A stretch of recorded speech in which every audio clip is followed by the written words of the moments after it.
Assalamualaikum warahmatullahi wabarakatuh. Alhamdulillahirabbil alamin. Asyhadu an la ilaha illallah wa asyhadu anna Muhammadan abduhu wa rasuluh sallallahu alaihi wasallam wa ala alihi wa ashabihi amma ba'da. Bapak Ibu yang dirahmati Allah, kembali di sini saya akan memberikan beberapa bimbingan perihal mengenai keberangkatan umroh dan tentunya berbagai macam kegiatan ibadah di Tanah Suci. Alhamdulillah saya baru tiba di Jakarta ya, karena tempo hari alhamdulillah selama 10 hari saya bersama istri dan rombongan ya, beribadah umroh, membimbing para jamaah, dan kemarin hari Senin tiba di Bandara Soekarno-Hatta. Jadi hari ini di rumah insya Allah sudah mulai fit kembali, sehingga bisa memberikan beberapa informasi untuk Bapak Ibu sekalian. Di sini saya akan memberikan beberapa pencerahan, beberapa tips untuk Bapak Ibu yang akan melaksanakan ibadah umroh.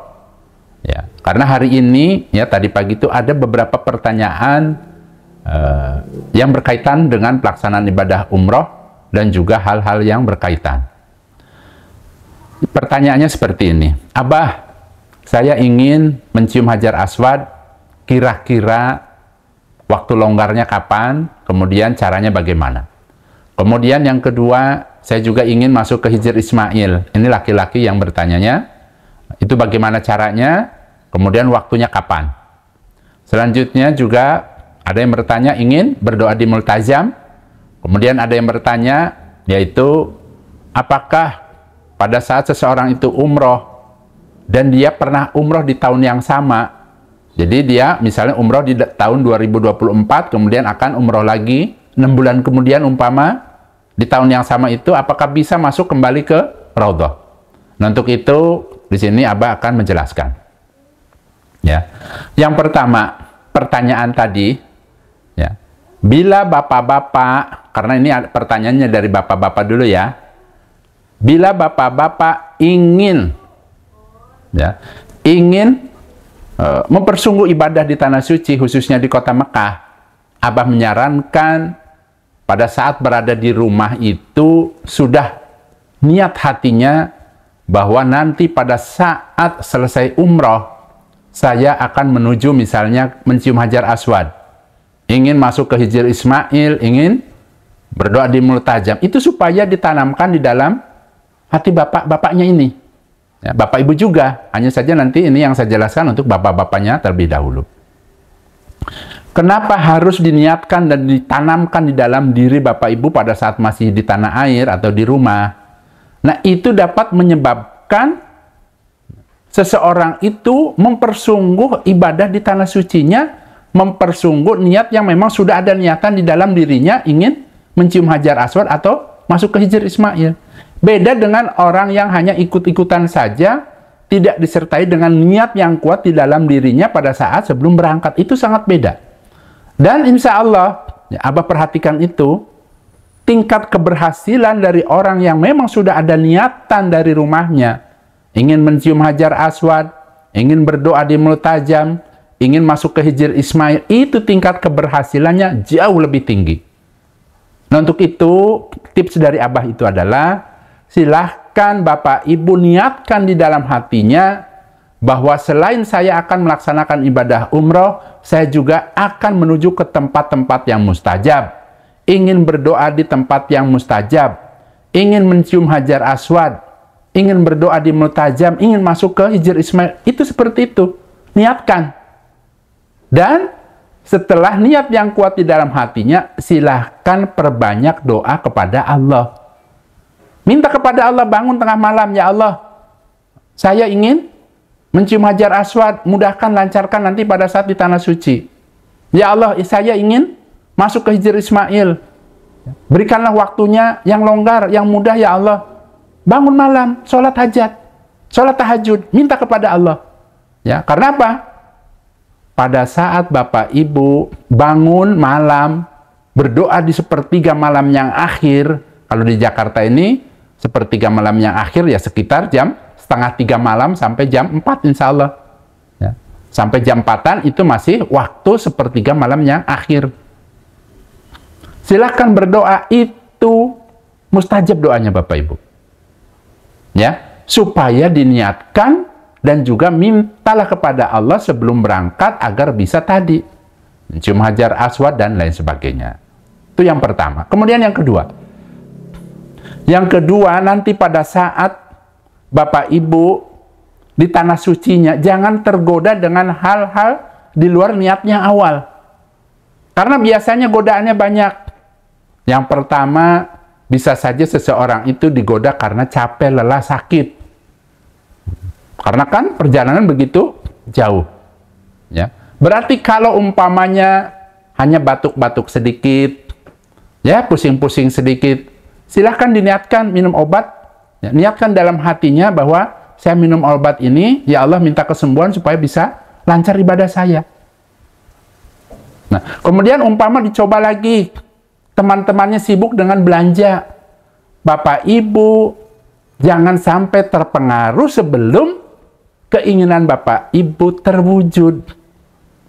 Kenapa saya katakan seperti itu? Biasanya program umroh itu kan ada yang 9 hari, ada yang 10 hari, ada yang 12 hari. Kalau Bapak Ibu pilih program 9 hari, sangat-sangat terbatas waktunya.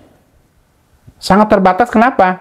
Ada program kan dari Biro Travelnya, ya, ibadah umroh, kemudian ada jalan-jalan kemana, ya, ada city tour dan lain sebagainya, sangat padat.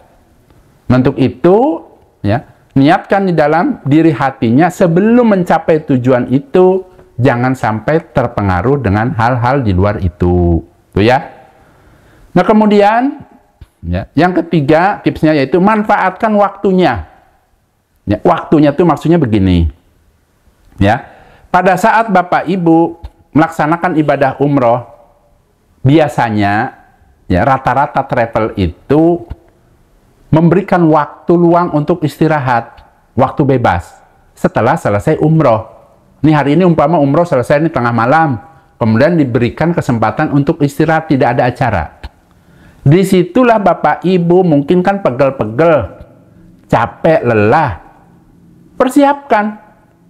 Dengan adanya waktu luang itu supaya dimanfaatkan, silakan minum vitamin, makan secukupnya, jangan terlalu kenyang. Ya. Kemudian silakan kuatkan niatnya yang kuat, tekad yang bulat. Nah, pada saat waktu inilah, karena kan waktu luang, Bapak Ibu bisa menyempatkan untuk bisa datang ke Masjidil Haram. Yang pertama, untuk ibu-ibunya. Ini untuk ibu-ibunya ya. Untuk ibu-ibunya, apabila ingin masuk ke Hijr Ismail, insya Allah biasanya dibukanya setengah 10 pagi. Ini yang baru-baru ini nih, peraturannya. Karena berubah-ubah. Yang Abah berikan info ini kan baru kemarin. Ya, seminggu yang lalu. Ya, 5 hari, 10, sekitar seminggu yang lalu. Jadi sudah bisa ikut antrian. Masuk ke pelataran Ka'bah, kemudian ikut berputar dulu, ikut antrian. Langsung saja. Tidak usah ikut tawaf yang umpamanya yang sunahnya dulu juga tidak apa-apa. Langsung saja boleh ikut antrian masuk ke Hijr Ismail. Nah, kemudian apa yang perlu dilakukan? Karena ada pertanyaan tadi pagi itu, Abah, kan waktunya itu hanya dikasih waktu 10 menitan lah untuk beribadah di Hijr Ismail. Apa yang harus saya lakukan? Tidak ada tuntunan yang baku Bapak Ibu. Maksudnya wajib harus sholat apa di situ, tidak ada. Hanya saja Abah menyarankan, karena yang namanya Hijr Ismail ini adalah bagian dari Ka'bah. Terangkan dalam hadis waktu itu, ya, istrinya Nabi Aisyah itu ingin masuk ke dalam Ka'bah. Kemudian Nabi memegang tangannya dan mengajak ke Hijr Ismail untuk masuk dan beribadah sholat di situ. Kemudian Nabi bersabda, ini adalah bagian dari Ka'bah. Berarti barang siapa yang sholat atau berdoa di situ, di Hijr Ismail, itu sama dengan sholat atau berdoa di dalam Ka'bah. Mustajab Bapak Ibu. Nah, dengan adanya penjelasan ini, berarti Abah menyarankan silahkan kalau Bapak Ibu ada niatan ingin berdoa, ingin berdoa, ada keperluan kepada Allah, masuk ke Hijr Ismail, lakukan sholat apa? Sholat hajat. Karena tuntunannya dalam hadis itu dijelaskan, bila seorang manusia, seorang hamba ada keperluan kepada Allah, ada yang ingin diminta, maka lakukan yang namanya sholat hajat. Hajat itu permintaan, ada keperluan. Ya, sholat hajat 2 rakaat, kemudian langsung saja berdoa kepada Allah.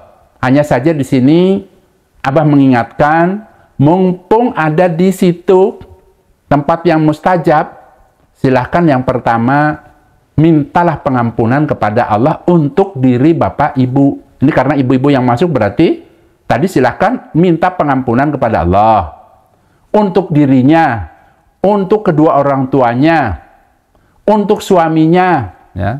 Kemudian anak cucunya. Jadikan anak keturunan bapak ibu menjadi orang-orang iman yang paham-paham, yang berakhlakul karimah, dan kemudian doakan yang baik-baik untuk dirinya dan keluarganya. Silahkan bebas. Ya, setelah itu mintalah apa permintaan, boleh minta urusan dunia, boleh. Umpamanya, ya Allah, mudah-mudahan anak saya usia sudah masuk nikah, umpama waktu nikah belum mendapatkan jodoh, minta di situ boleh. Ya, itu tempat yang mustajab. Atau barangkali yang rumahnya masih membutuhkan lahan yang luas, ingin supaya kebeli rumah yang luas, yang lebih nyaman, minta kepada Allah. Yang ingin memiliki kendaraan, ya Allah minta mobil yang bagus, yang barokah, ya Allah, boleh di situ. Tuh ya, ini contohnya. Ya, karena tadi ada yang bertanya, apa saya harus doa apa? Ya, jadi Abah menyarankan minta ampun untuk dirinya, orang tuanya, anak-anaknya, keturunannya, suaminya, karena ini kan ibu-ibu yang masuk, tuh ya, seperti itu. Nah, kemudian minta supaya ditetapkan keimanannya. Semoga meninggalnya kelak dalam keadaan husnul khotimah. Semoga bisa setiap tahun bisa bolak-balik umroh, bisa haji dan lain sebagainya. Kemudian silahkan Bapak Ibu, ya, doa bebas. Minta urusan dunia boleh, segala kebutuhan yang sekiranya diperlukan. Itu untuk wanita. Ya. Kemudian ada yang bertanya lagi, bapak-bapaknya bagaimana Abah? Ingin masuk ke Hijr Ismail. Nah, untuk bapak-bapaknya, kemarin itu Abah lihat betul, setiap jam 9:30 malam sudah mulai dibuka. Sampai kapan? Sampai menjelang waktu subuh. Insya Allah sekitar jam 3 sudah ditutup. Karena menjelang tadi, ya, sholat subuh. Ya, jam 3 mungkin 3:30 insya Allah sudah ditutup. Ya, tidak ada lagi yang boleh masuk ke Hijr Ismail. Nah, untuk bapak-bapaknya, caranya bagaimana Abah? Caranya setelah sholat Isya selesai, silahkan ikuti yang namanya sholat jenazah, karena insya Allah biasanya setelah sholat Isya di Masjidil Haram itu ada yang namanya sholat jenazah.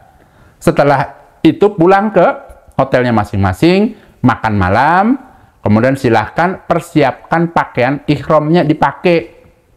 Ya, karena peraturannya orang yang masuk ke sekitaran Ka'bah itu harus memakai pakaian ihram. Tapi di sini, ya, karena tujuannya ingin masuk ke Hijr Ismail, boleh pakai daleman. Contoh, umpamanya pakai celana komprang. Kemudian langsung pakai bawahannya ya tadi kain ihram, atasannya tadi pakai kain ihram. Tuh ya. Kemudian silakan melangkah menuju ke Masjidil Haram, masuk lewat pintu orang-orang yang ingin umroh, pintu umroh ikuti. Ya. Insya Allah, ya, mulai dibuka tadi 9:30. Dari jam itulah bapak-bapaknya bisa ikut mengantri. Tempo hari ada jamaah Abah itu sampai 2 kali, kan Abah kasih tahu ya cara-caranya dan lain sebagainya. Alhamdulillah sampai dapat 2 kali. Kebetulan Abah di qadar Allah sakit flu berat, jadi Abah hanya memberikan arahan-arahan, tidak ikut bersamanya malam itu. Ya, di qadar Allah seperti itu. Tapi alhamdulillah semuanya berhasil. Ada beberapa orang yang memang sudah diarahkan sama Abahnya. Nah, itu untuk Hijr Ismail. Nah, kemudian bagaimana Abah untuk bisa mencium Hajar Aswad dan juga bisa berdoa di Multazam? Waktunya kapan? Nah, kalau untuk ini waktunya bebas, silahkan. Hanya saja, ya kemarin itu setelah Abah pelajari, waktu yang sekiranya bisa masuk ke situ, insya Allah ya, karena jamaah-jamaah mulai berkurang, adalah sekitar jam setengah 11 sampai jam 11 siang. Alasannya apa, Abah? Alasannya pada saat seseorang itu ya, melaksanakan sholat subuh berjamaah, biasanya ada yang langsung pulang. Rata-rata, insya Allah 70% jamaah pada pulang. Kemudian ada juga yang menunggu tidak langsung pulang, tapi menunggu waktu syuruk supaya dia bisa sholat 2 rakaat. Pahalanya pol. Tapi setelah itu, orang itu juga pulang. Ya, karena untuk sarapan pagi. Nah, kemudian ada juga setelah dia sholat syuruk, dia meneruskan dengan tawaf sunnah. Ya, dapat 7 putaran, sholat 2 rakaat di belakang makam Ibrahim, kemudian pulang. Ya. Berarti, ya, mulai sedikit longgar di pelataran Ka'bah itu adalah sekitar jam 10 sampai jam 11. Kenapa Abah katakan jam 10 sampai jam 11? Kan tadi alasannya sudah dijelaskan, dan nanti pada saat jam 11 itu kan mulai panas. Mulai panas, biasanya yang tawaf sunnah juga sudah mulai berkurang. Ya, yang tawaf sunnah, kecuali orang-orang yang umroh. Dan biasanya orang-orang yang umroh itu datangnya malam untuk menghindari hawa panas. Tuh ya. Insya Allah seperti itu, karena kemarin pun Abah ya, membawa rombongan beberapa orang, Abah ajak ke Multajam, semuanya berhasil. Hanya ada satu orang yang memang ya, pada saat Abah memberikan arahan-arahan, ya, sudah sepakat ingin menuju ke mana? Tadi Multajam. Ya, berdoa di situ, ternyata pada saat di dalam perjalanannya dia mendahului, kemudian dia ke Hajar Aswad. Ya.